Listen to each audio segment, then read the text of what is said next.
This is the Chi Codes Podcast with your host, Thomas Dockstader. So Dustin, man, thank you for coming on.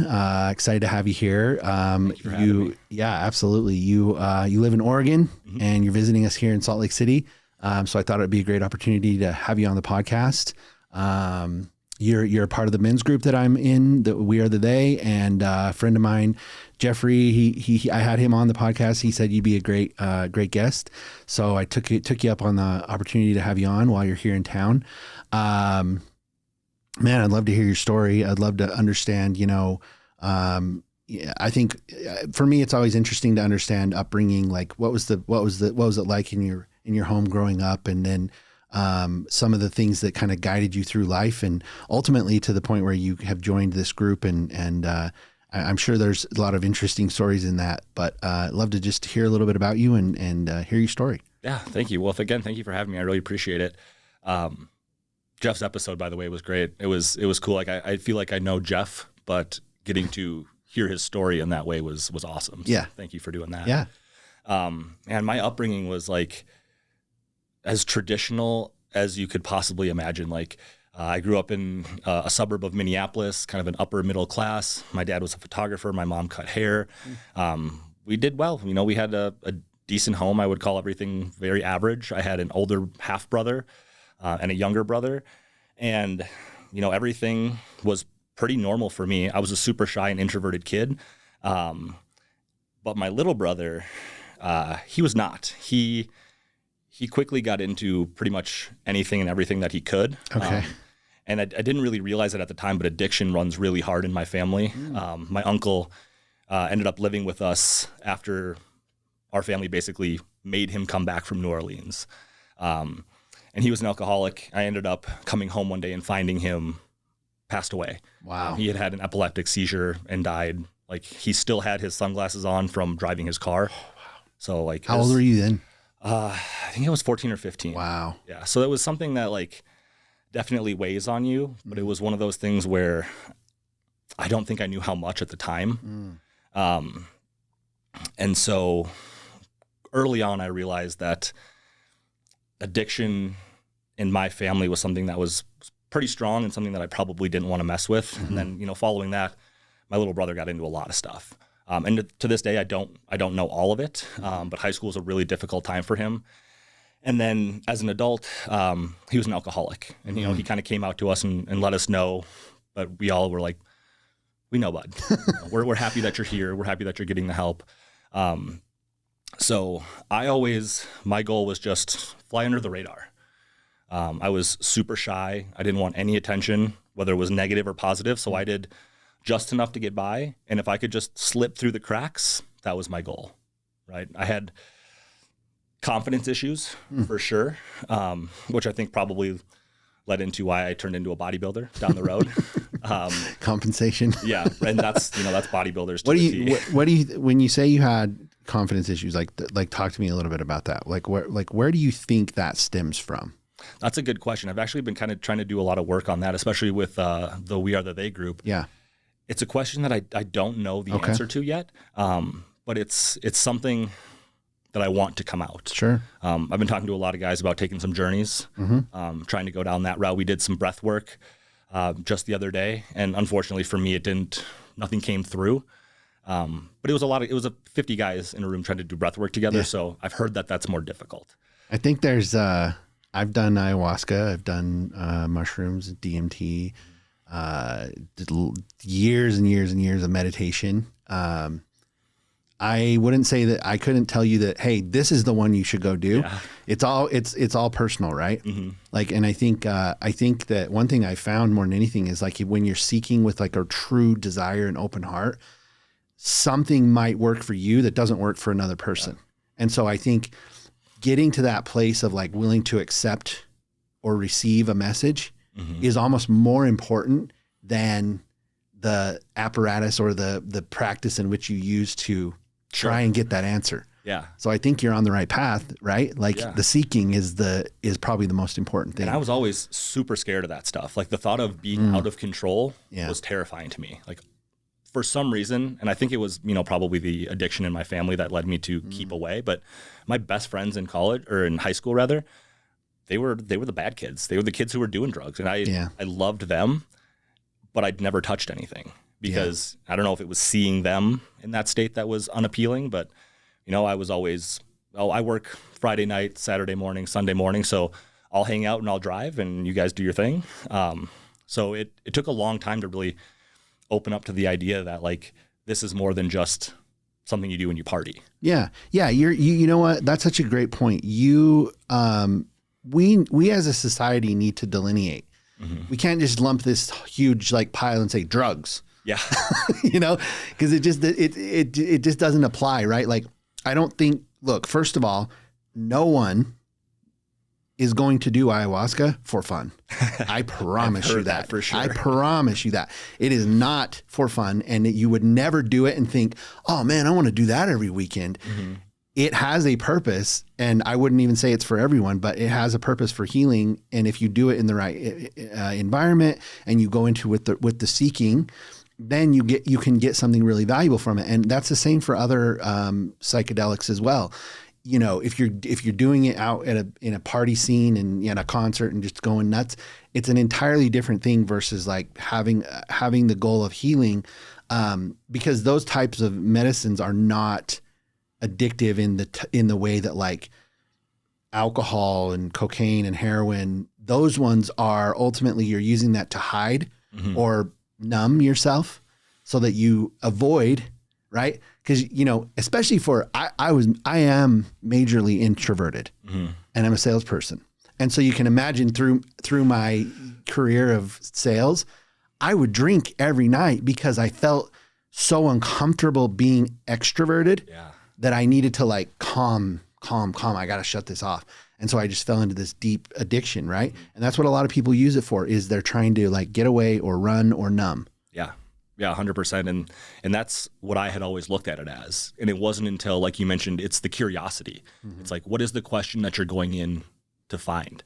And WOD is not associated with journeys of any type. Exactly. But, when we were doing the breath work, we had Jed come in and he led that for us. And he asked a really thought-provoking question that I never really considered, because I never went into things like that with an intention or a question. And he asked it, and he basically said, like, what question, if you asked it and got the answer, would change your life? And I kind of like slumped over in my chair and I put my head down and I was really trying to think, and I looked down at my arms and I was like, oh, you dummy. It has been tattooed on your arms for the last 13 years. What is it? It's on my forearms. It says, I must be willing to give up what I am in order to become what I will be. And so in my head, it just clicked. And that was really the best part of the breath work for me. It was not the activity itself. I didn't get any insights there, but it gave me the question. And the question is, what is it that I need to give up in my life now to make me the man that I need to become? Whether that's for business or for my family, what do I need to lose in order to gain everything else? And so that was a really interesting question. And that's one that I'm definitely going to spend some time playing with. That's great. I mean, honestly, I could tell you like that's the path 100%, because when we're born, we come into this world like this blank slate. And are you a parent? Yes. Okay. So you know this. Your kids just absorb everything you do. They just mimic you. And you know what I mean? Like, it's crazy, especially when you have a brand new kid and then they just mimic you. They absorb everything. But what they're also absorbing is they see how you feel about yourself. Oh, yeah. And I inherited that from my parents. And it's not something that you and I, we're not consciously being insecure, but we show it. We are in certain ways, right? Like we show our wounds or our false beliefs about ourselves in ways that our kids pick up on, and then they believe that about themselves. And so this whole like design of life is like, I say it's not about healing, it's about remembering who you've always been. Interesting. Yeah. That's super interesting, because in my career, in my job as a fitness coach, I work with a lot of parents. And I've been quoted saying, like, it seems like your kids aren't listening, but they're always watching.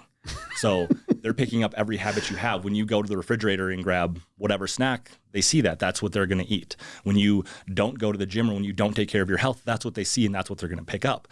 But I had never connected the idea between like, how do I feel about myself and how that comes off and how my son perceives that. Oh yeah. And that's really interesting. I mean, well, and the thing is you absorb that from your parents too. Yeah. And like, you know, it's not to say, I mean, all of us, I think, you know, your parents are such a pivotal part of your life, whether they were absent or whether they were there, or, you know what I'm saying? Like your mom, I've been thinking about this a lot because my mom, she's in liver failure right now and she's going to pass away at some point soon. And I was thinking about this the other day. I don't think there's a person in the world that has the capability and does love me more than my mom does. She carried me. She gave birth to me. She was the first person who showed me love more than anyone else. And you know, when you have your own child, the level of love you feel for your child is like ridiculous. And that's why there's that tight bond in saying like, I need something from my mother, but my mother is not a perfect person. She has insecurities. Yeah. And so that's why so many people have this mother, father, they call it women have daddy issues, right? Right. They have these because we want our parents because they're in some way we love them so much and they love us so much. We want them to be that perfect model for us, but they're not because they were taught from their parents and we were taught, right? It's this like generational thing. And so it's like, we pick this stuff up and then everybody's out there saying like, man, I need to heal. I want to heal. And it's like, it's actually not, you're just trying to remove false beliefs about you already are a perfect, light, loving being. That's what you are. Yeah. And those beliefs came from somewhere. Yeah. But it's just continually passed down generation to generation. Yeah. And so it really makes you think like, I always attributed it to being more introverted, but like these limiting beliefs that I have that have always stopped me from doing the things that I want to do, from having the life that I want to have. When I was in college, I majored in elementary education, and I had no idea what I was going to do with myself going into college. Not a clue. Teaching was not even on the radar. And I was hanging out with one of my fraternity brothers, and I was like, dude, I don't know what I'm supposed to do. So you were in a fraternity? I was. That's extroverted, isn't it? That was an accident. Oh. I didn't even know I was rushing. I didn't know that was a thing. I was so shy that there were some guys that I knew from high school who went to the University of Minnesota, and they're like, hey, this group of guys that we met wants to buy us lunch and go play football. Do you want to come with? I'm like, yeah, I like free lunch and football. Sure. But turns out that's how you rush a fraternity. Okay. And then one day they were like, they sat me down and got all formal and they handed me this letter and they showed me this book. And I was like, you want me to do what? Join your what? What are we doing? And so like I had a long talk with my family and they're like, hey man, we need you to like figure this out. we're starting up. So I ended up doing it. And it was one of the best things I could have done because fraternities are not what people think for the most part. Like, yeah, we partied, but like who doesn't party in college? Yeah. But I also had to maintain a high grade point average. I also held positions and roles in my fraternity of leadership.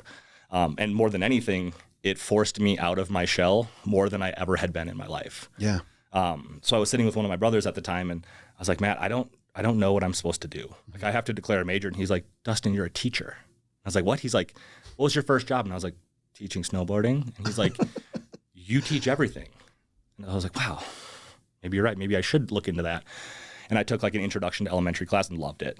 But part of why I did that was because teaching's easy. And there's going to be people who hear that and are probably like, no, it's not. Teaching's easy for you. Probably like you do have to have a degree of awesome, patience. dude. But like the skills itself, the classes, the major, it is very easy. There's not a lot of mind bending stuff that we're doing. You know, like when you're learning math for elementary school teachers, it's low level math. Pretty basic. You have to learn how to teach it and you have to understand how everything works because how many times, you know, are you a father as well? Yep. So how many times does your kid come home with homework where you're like, I don't know how you're doing this anymore. This isn't how I learned it. Right. Because there's 100 ways to do it. So you have to know all the ways to get to the same end so that when a student comes to you and says, but what about this? Why does this work? And I get the same answer. And you're like, well, it worked this time, but it won't work. And this is why. So, I mean, it's a lot of that, but it was an easy major. And that's really what I was looking for. And I have this weird reoccurring dream. I was just talking to some of the guys about like, I don't know how I graduated. I feel like at some point they're going to call me and be like, hey, we made a mistake and we need to have your diploma back. And it's this reoccurring dream that happens like every few months. That's interesting. Yeah. And I think it's just because I was the first person in my family to go to college. Or I guess my older brother went, but he didn't graduate, and he went to like community college in, I think, Boston of all places. But it was like all of my friends were in business and they were going to have these awesome careers and be consultants and this and that. I'm like, that's for them. They can run a business. They can make lots of money. That's not who I am. I'm just a teacher. I'm just going to have, this low salary, and that's going to be my life. And that's great because I want to teach. And that's the story that I told myself, whether it was true or not. Well, it is true because you told yourself that. Right. Yeah, You're creating that. Yeah. And I think that was based on a lot of the limiting beliefs that I had. Like I can never start a business. I could never do these things. I could never make 6 figures, whatever it is. And then lo and behold, when I moved back from Southern Oregon, it was the very beginning of the school year and all the teaching positions were full. I was like, all right, well, I'm not going to teach. I don't want to be a substitute. I'm not going backwards anymore. And so that's when I decided, like, all right, we're going to do personal training. We're going to start this up. We're going to see where it takes us. And that was the start of a guy named John Berardi. If you've ever heard of Precision Nutrition, it was a big... Sounds familiar. Yeah, it's one of the biggest nutrition certifications you can get. Okay. But he has this quote about unimpeachable credentials. And it's like building this list of credentials so high that nobody can look at you and say that like you can't or you're not qualified. Yeah. And so in my head, I'm like, how do I build this resume of credentials that show myself that I can do what I say? And so I started, my first mentorship was with a guy named Ben Pekulski. He was a former pro bodybuilder who was super intelligent, always did things a different way than everybody else. And that was the biggest step in the right direction. Like mentorship is hands down the best investment you can make in yourself. So it was like drinking out of a fire hose, but it got me started. It showed me that like, yes, I have the skills to do the thing that I want to do. And then you start to sign clients, and then you start to get these results. And then you start telling yourself like, oh, you're just getting lucky. That person, it was easy with that person because they just followed what they were supposed to do. Yeah. Like you'll fail eventually. Isn't that interesting? How your mind does that? It's so funny. One of the guys in my group 6, he's a barber and he's incredible. And he works for the Wall, the company, the clipper company. He does trainings for them and stuff. And he's like awesome. And he told me the story about how he was just like a natural when it came to cutting hair. And he said he felt so bad the first time he charged someone $5 for a haircut. Can you believe that? Yeah. Like, that's what we think of, you know what I'm saying? Like, it's incredible. Like, and he was really, really good. And he had this like hard, because it's like how you value yourself. Right. And it's interesting that you're saying that. I'm curious, when did you have you always been into it? No. I mean, you're a big dude, right? What are you, 6'4"? Yeah, 6'3". 6'3", and probably, I'm going to guess 250, 260, 270. Yeah. 270? Yeah, okay. I was just finishing my bulk, so I was 285. 285. Right now, like 265. 6'3", 285. Huge. When did you get into that? Like, when did that all of a sudden become something you like to do? It wasn't until college. Okay. Like I said, my friends in high school were the punks. I was a little snowboarder, skateboarder kid. So never stepped foot inside of a gym. But I remember when I was taking the tour of the University of Minnesota, we walked by the rec center and my dad made such a dad comment. I was like, oh my God. But the lady, we were walking by and she was like, would you like to see the rec center? And my dad was like, well, am I going to be paying for it? Oh boy. And she was like, well, yeah, your student services. He's like, then I want to see it. And I was like, oh, that's interesting. Okay. So embarrassing. That's interesting. So we went in there and we checked it out and I didn't think anything of it. And I was sitting in my dorm. I think I was 18, almost 19. And in Minnesota, it gets brutally cold. And I ended up with a single dorm. I didn't want a single because I was like, the only way I'm going to meet people is if my roommates meet people for me. Yeah. And it was tiny. I had a friend who was 6'6", and he could reach out and touch both my walls. Oh, geez. So I'm pretty sure it was a closet that they put a bed in. Okay. And I was sitting there. I was like, well, it's too cold. I finished my work. I'm going to sit here by myself. And I was like, in the back of my mind, I heard my dad. He's like, well, am I paying for it? And I was like, I guess I should go to the gym. And I had this idea in my head because at that time, I was 6'3", like 160 170 pounds. Just a beanpole. Yeah. So like 100 pounds less than I am today. And I had this idea of what a man is supposed to look like. And I didn't necessarily know what it was, but I knew that I was not it. And so I was like, well, I wonder where that came from. Right. I don't know. Interesting. And so I just started. I would just, with no idea what I was doing. I remember there was like a back extension machine, and in my mind it was for your abs. Okay. So I did like sets on sets on sets, and I woke up and I was like, my abs don't hurt, but I can't move. Yeah, my back is trashed. done. And so I would just watch. I would watch the guys who looked in shape, and I'd wait for them to leave the room, and then I would try what they did. Interesting. And then because I was so skinny, a little bit of stimulus goes a long way, and all of a sudden, like, I could see some stuff. And I'd get in the shower, and I'm like, oh, that wasn't there before. And that was super motivating, and so I wanted to dive into that. Okay. And that's kind of where it all started. Interesting. Yeah. That's pretty cool. I always think about it. I look at my son, he's 12, and I'm just like, I wish, like, two things. I wish I would have started golfing a lot earlier, and I wish I would have started working out a lot earlier. Because I didn't really transform my body until like 34. Yeah. That's when I started. Like, I'd always go to the gym, just kind of, I don't know, just not really do anything. Right. And it wasn't until I actually put a program in place and was consistent that it started to like show fruits. Yep. But that wasn't until I was like 33 or 34 when I actually started going. Those are two things I wish I had. So for you just kind of like, that's like, you almost fell into it and you seem to kind of catch on and your body responded. Yeah. I mean, that's awesome. Cause we know genetics do play a part, right? If you have some good genetics and you're hitting it correctly, man, what is it? It's incredible. It is. It's really cool. And like being where I am today, I get the genetic comment a lot. Like, well, you're just genetically, and it's like, well, want to see a picture of when I started? Yeah. Yeah, exactly. And the first time I got my blood work done, I was 23 and my testosterone was 304. And at the time, the bottom of the scale was 300. Yeah. And so like I am not genetically predisposed to putting on any kind of tissue. And the doctors were like, well, that's a scale and you're still on the scale, so you're fine. And I was like, I do not feel fine, sir. Well, way back then, I think that it's not as readily available now. 15 years ago. Yeah. So TRT was like, you better have hypergonadalism or it's not happening. They won't give it to you. A 65-year-old man. Exactly. So yeah, I just kept at it, and it was just one of those things where I don't ever remember stopping. From the day that I started, awesome. I just didn't miss. It was something that I fell in love with. Yeah. I broke my collarbone snowboarding, and I would go to the rec and just bike. I was like, well, what can I do? I remember my first workout coming back from my collarbone. I was like, well, I'll go swimming. That'll be easy. I've never been so sore in my life. Yeah. But it's just consistency. Yeah, and I think the addictive part of working out comes from that dopamine dump every day. Yeah.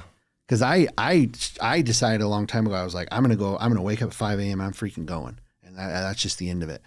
And I'm still to that way to where, like, let's say on a Sunday I don't go or something. It's just like a lethargic start to the day, and I'm just like, whereas just going and getting it done, like, I love it. It is my favorite part of the day. I do not have to force myself to do it. Yeah. And I think a lot of people when they're thinking about like, how do you get in that? How do you do that? I changed the way I thought about the result of what I was getting. First, it was like, I feel good every time I work out. So that's what I'm going to go for initially. Yeah. Tie it to the feeling. Yeah. The results. And then it just bloomed from there, right? Like totally. It became something entirely different. But yeah. And you said something that kind of cued me back in, but like the dopamine addiction, like that's probably exactly what happened to me. Like the addiction is already there in my family, but I just chose something else. I got my dopamine from the gym instead. Something a little bit more positive. Yeah. And you hit the nail right on the head. It's like, you didn't negotiate with yourself. You said, this is what I'm going to do. And as soon as you make that decision, that starts to change your identity. Yeah. It starts to become who you are. Yeah. I made an Instagram video for my page a little while ago, and I was sitting outside my truck because I didn't want to go to the gym. I was in the parking lot, and I was like, I'm going to tell you guys something that most people won't. I'm like, I don't want to go to the gym. And motivation is bullshit. Because you always have motivation when you don't need it. You want to start something, you're pumped about it. but it's when the motivation fades that you need it back the most. Yep. So it's like, how can you build that consistency? What can you do consistently every day? And maybe it's not go to the gym. Yeah. Maybe it's go for a walk. Yeah. Like I have a lot of guys who are just starting, and if they're going to do like a home workout, they're not even going to join the gym yet. I'm like, where are you going to do your home workout? Your living room, your garage? Great. Here's what we're going to do. You're going to wake up, you're going to put on your gym clothes, and you're going to have a nice glass of water. I love to use something like LMNT, like a hydration drink. Get going, especially if you're going to work out in the morning. Hydration's crucial. I'm like, you're just going to go and drink your drink and sit in your garage where you're going to work out. You're sitting in your living room where you're going to work out. I don't care what you do, but we're building that habit. You're going to consistently go there every day. And what's going to happen is you're like, well, I'm here. Might as well do a sit-up. Yeah, exactly. And then that's going to turn into like, well, gosh, I'm already doing this little home workout. Like, maybe I'll cruise over to the gym tomorrow. Maybe you just drive there and drive home. Dude, I love that. Yeah. That's literally what's written in my book. Yeah, it's beautiful. I said, I'm just going to go. If I just show up to the gym and I don't even do anything, I'm just going. Yeah. I love when gyms have saunas. I'm like, you like a sauna? You like a hot tub? Go sit there. Perfect, go. And then the same thing's going to happen. You're going to get out of the hot tub or the sauna and be like, God, I feel really good. Like, that doesn't look so bad. I could go in there. Yeah. And that's where it starts. Yeah. It's interesting. So my sister, I love that you say walking because, she had a couple of kids and, just life and all this stuff. And she just wasn't really happy with how she's feeling. And I told her, I was like, if you will just wake up and go walk every day, it will change your life. Dude, her and her husband both lost 90 pounds each. Right. And it had nothing to do with the walking. They started with the walking. Yeah. Then you're right. It's where it started. It's just like it was the habit, the consistency, the routine. And I love that because that's such a great lesson it's literally a lesson for everything. Mm-hmm. A drop in the bucket.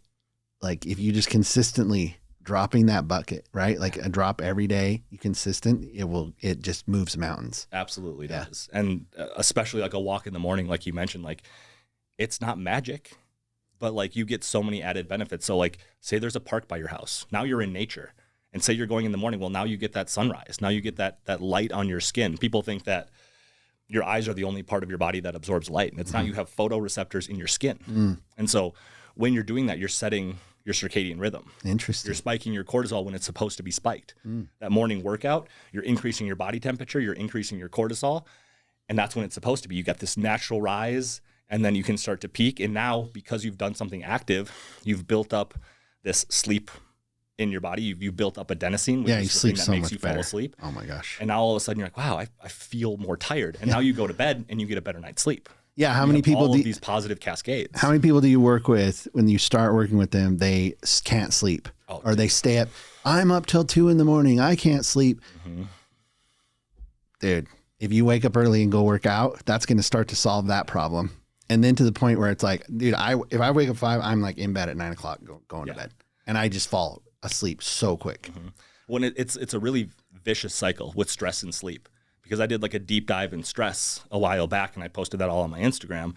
And that's the content that to this day gets the most engagement. But men especially, they're entrepreneurs, high performers, we're really competitive creatures. And so we just carry this high cortisol. Not to say that women can't, they definitely do. But I guess the bulk of my clients are men, so I see it in men especially. But they have this chronically elevated cortisol, and that throws off your ability to relax, shut down, and sleep. So now you have high stress. The high stress causes you to sleep poorly. Poor sleep causes elevated cortisol, and it's just like it continues to get worse. So you have to do these baby steps. And there's like some over-the-counter like natural herbal supplements that we can take to help that, but your body will take care of itself. Yeah. And so when you can do something like, let's just get up early. It's going to suck. And you didn't sleep much the night before, but when your alarm clock goes off at 6, we're going to get up and we're going to go for a walk. Yeah. If you do that, you will be tired. Yeah, absolutely. And so even though you had a stressful day and the stress is still high, you're more likely to fall asleep. And there's tons of practices that you can do. There's journaling, there's meditation, all sorts of stuff that you can help your body do to down-regulate and get into that sleep. But as soon as you can start to get the sleep under control, well, now the stress is under control too. And stress is one of those things that is going to stop you from losing weight. Yeah. No problem. And the same with sleep. So like if I could give people 2 pieces of advice, or the 2 things that are stopping you from losing weight, it's stress and it's sleep. And I actually wrote a cortisol ebook. It's a stress management ebook. And I give it away on my Instagram for free all the time. So if that's, that's interesting. Yeah, my Instagram is DP_fit. Yeah. And so if you have anybody who's listening who wants that ebook, they can follow me and just send me a DM that says stress. And we'll get them to that totally free. But it's a game changer when you do those simple things. It's like the gateway to all the change you're looking for. Yeah, you're right. And I think a lot of people really think, and this is so funny. I think that people who are trying to get into the losing weight and get into that habit, they think that the workout itself is the thing.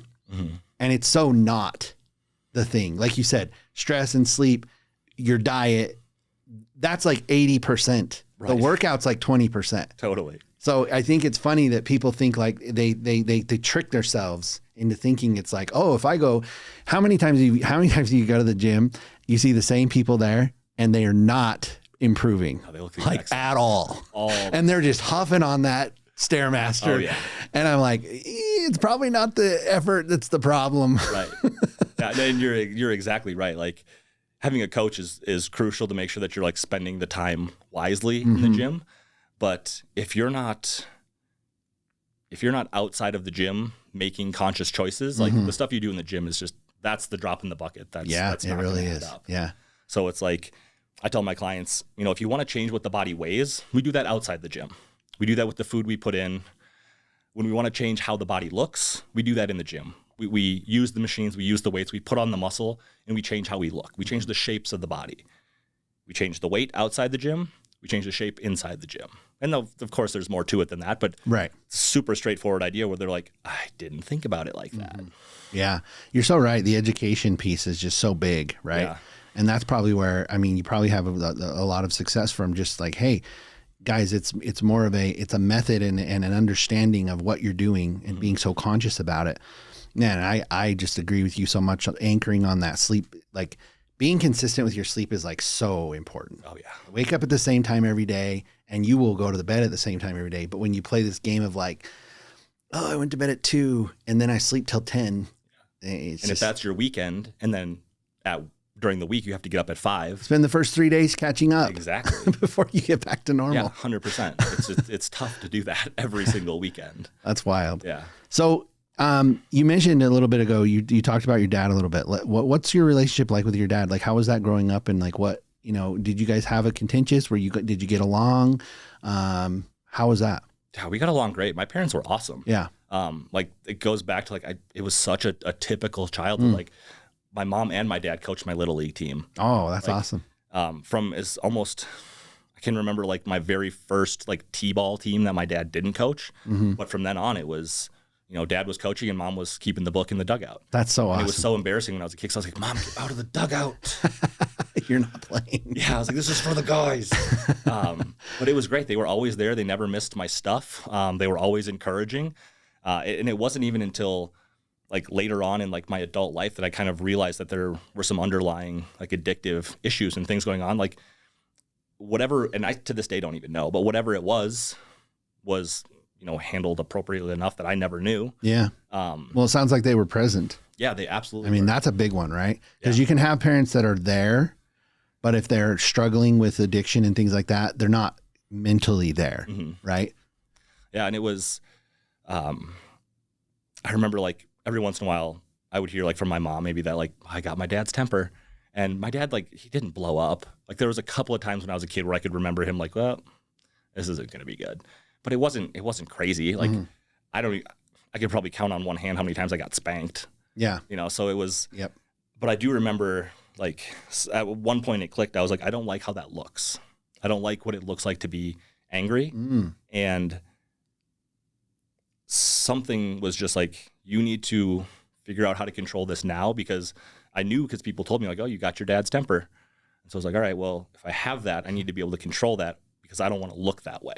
And so that was kind of one of the first things I did consciously to like figure out like, well, how do I manage this thing that's maybe outside of my control? It seems like you're pretty conscious of like, like you said, with your uncle, you understood that there was addiction in the family.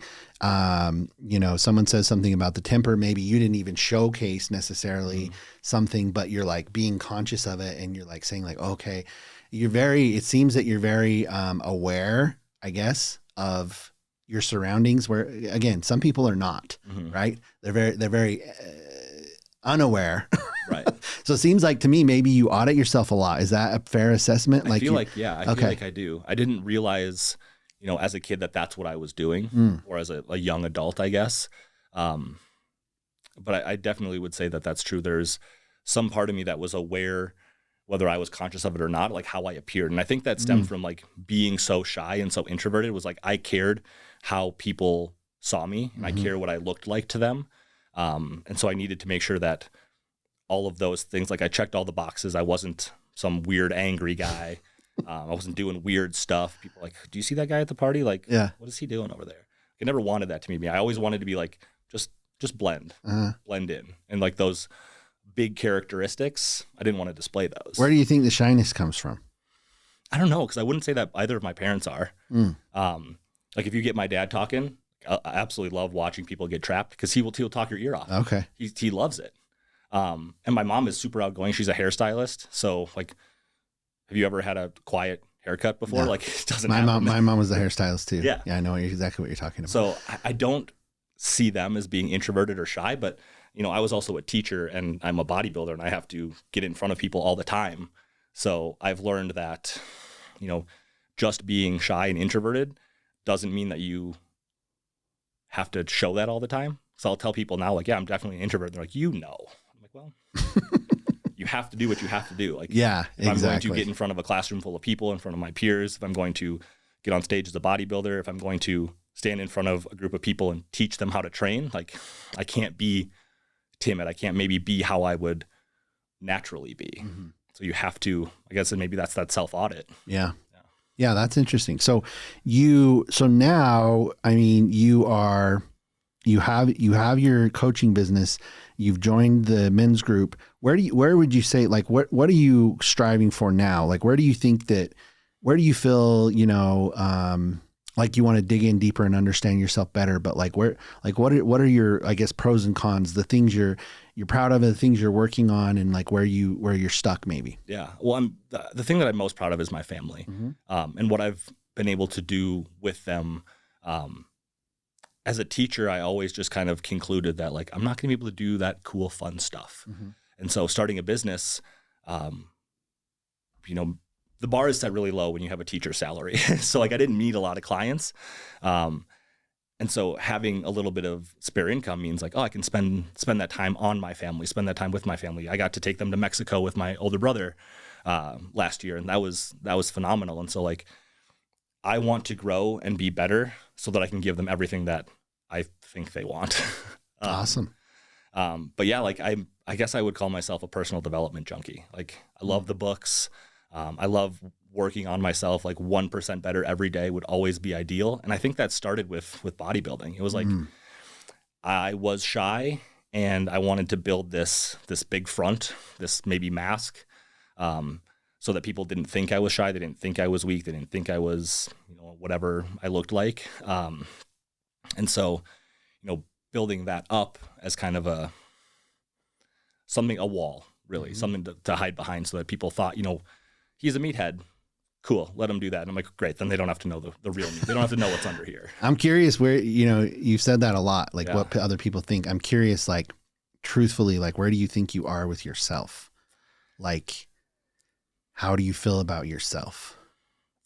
I really like who I'm becoming. Okay. And I don't know that I could have said that much in the past. And I think I can contribute to a lot of that to Watt. Actually, in the short time that I've been with it, I'm in group 5. So we're just 3 Ludises in. We're like 9 months into the program.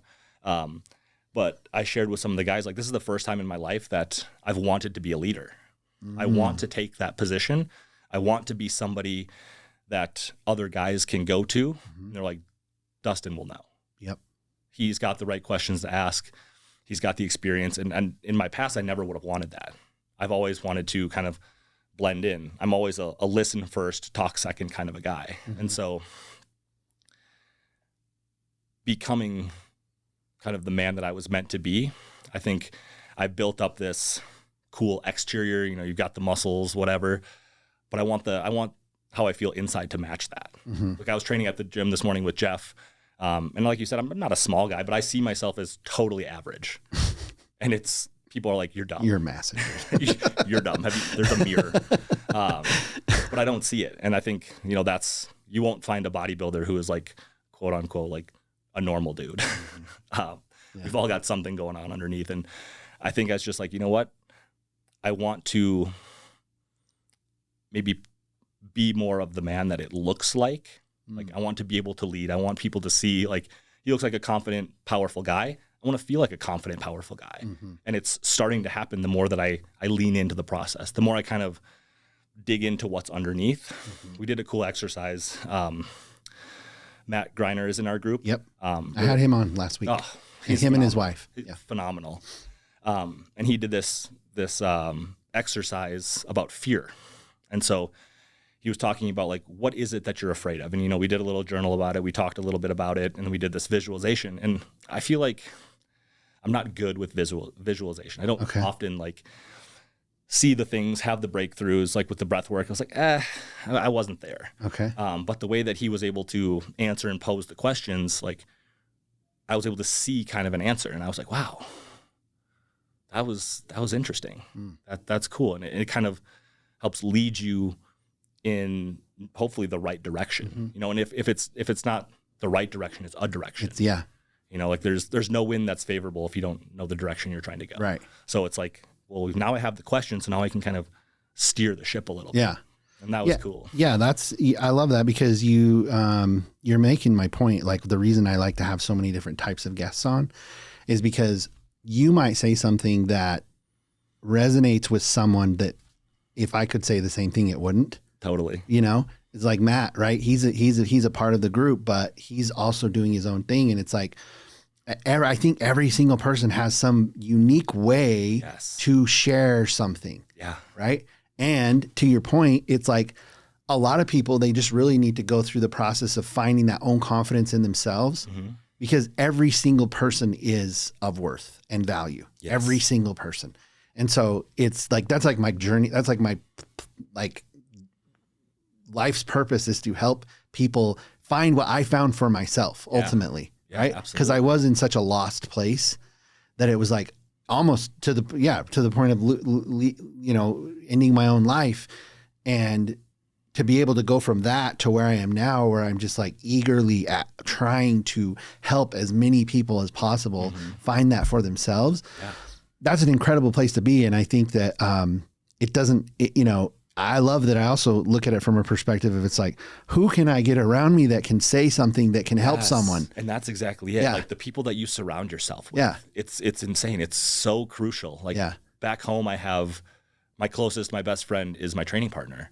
And he owns a little photography business and I absolutely love him, but he is a different guy than the guys in Watt. And I had one guy and my wife. And that was my circle. That's how most people are. Right. Honestly, it really is. When I joined Watt, it was like, I want to meet people. I want to build this connection. And it is so much more than I expected because when you surround yourself with people who are killing it, like I was talking to one of the guys about his business and he was like, oh yeah, we did, 10 million last year. And I'm just like, what?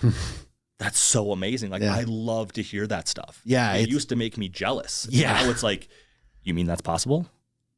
And also you're happy for that person. Yeah, genuinely. Right? It's very interesting. I think the unique thing about it is it's like,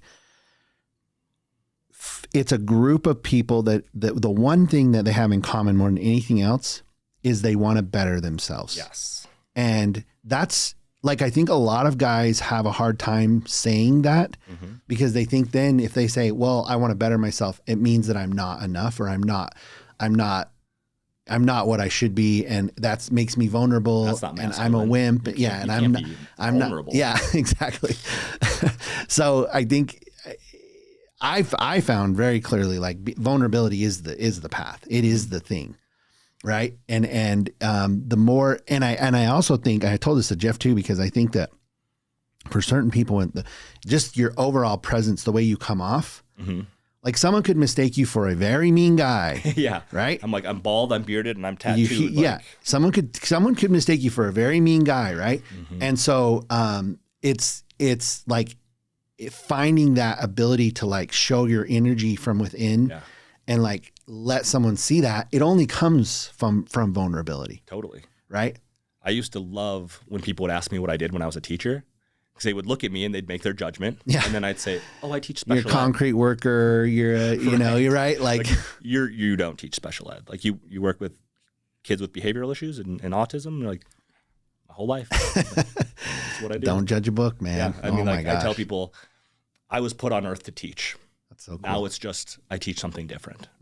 And so like it's a gift. I love it, man. It's a gift, man. I wouldn't trade it for anything. Yeah. It's a gift. I think like, having the ability to put something into terms that someone can understand and learn. You know, my son, he's in 7th grade and he has struggled really bad with school. He just has. And I actually remember being his age. And I also did. It was like someone told me this thing and they made this statement. I never had thought about it this way, but you have to learn how to learn. Yeah. That's a skill. Yeah. It stuck with me. It stuck with me because it's like, oh, it's not about him not understanding the content. He actually needs to learn how to learn. And that was like so crazy to me. And I think that's what good teachers have that ability to show someone how to learn. Right. Yeah. And when I was a kid, when I was your son's age, I was in special ed. I couldn't read well. And no one knew why. Like, well, it's probably why you know how to teach it so well. Yeah. Right. I didn't realize that like other kids didn't see the letters and the words moving. Like those are supposed to be stationary. Right. Imagine that. But like, I didn't realize I had dyslexia until I was in high school. I was like a senior in high school before I realized that. And I was in special ed like my whole life. I was like, we'll talk about embarrassing. Like, that's why I wanted to, like, people are like, oh, what do you have third period? I'm like, oh, I got to go to the resource room. I'm like, I don't want to talk about that. Don't ask me my schedule. Yeah. And so it was just like hide and blend. And then I learned that and I was like, oh, well, that makes a lot of sense. Because I had like just offhandedly mentioned it to a teacher one time when I was reading with them. And it was like, wait, tell me that again? I was like, yeah, I know that doesn't make sense. They should have better tests for that kind of stuff to identify it earlier. Yeah. And so like, now that I know that, like I used to be embarrassed. You know, I used to say like, oh, I'm a slow reader.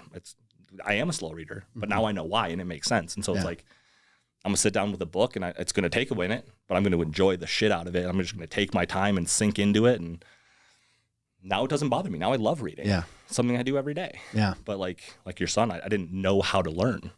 I didn't learn how to learn yet because it was different for me. Yeah. Yeah. That's a big one, man. I mean, I have a whole bunch of opinions about education, but likewise, it's just, I mean, I get so hung up on the whole thing of like just what they're teaching them.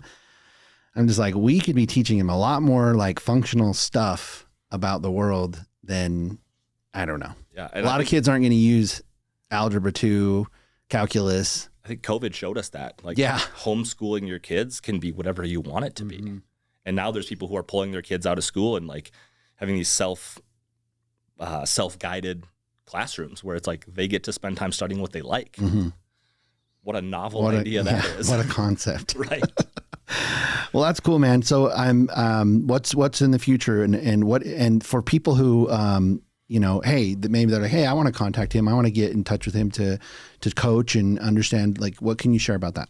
Yeah. So we basically run everything through Instagram. I have, you know, a YouTube, a TikTok, Twitter, but the best way to contact us is on Instagram, and it's just DP_fit. DP Fit. Yep. Keep it super simple. Dustin Pederson, DP. It's not, people have realized that I have fun initials. So, oh, geez. Yeah. So like I said, pretty much everything is there. All of our content is there. That free ebook is available. Just DM me Stress and give me a follow. We'll make sure you get that. But as far as the business goes, I mean, our goal this year is to double. I want to help as many people as we can. And so you cover like workout programs, diet, like you name it, all of it. Yeah. Okay. So it's goal setting, it's structure and routine and habit, it's nutrition programs, it's training programs, it's accountability. They all have to come together to create like a cohesive program. Yep. I often tell people like the best program in the world isn't going to get you any results if you can't follow it. So my job for my clients is to find the program that we can do consistently, day in and day out. That's going to give them the best results. It's not about the best program. It's about the best program for them. Right. Yeah. Oh, that's great. Yeah, Awesome, absolutely. man. Thank you. Hey, well, listen, I really appreciate you coming on, and it's been great to spend a little bit more time with you, and I'm sure we'll see each other and communicate in the community, but I appreciate you coming on, man. Yeah, absolutely. It's been a blast. All right, buddy. It's really great to get to know you. Thank you. Thank you.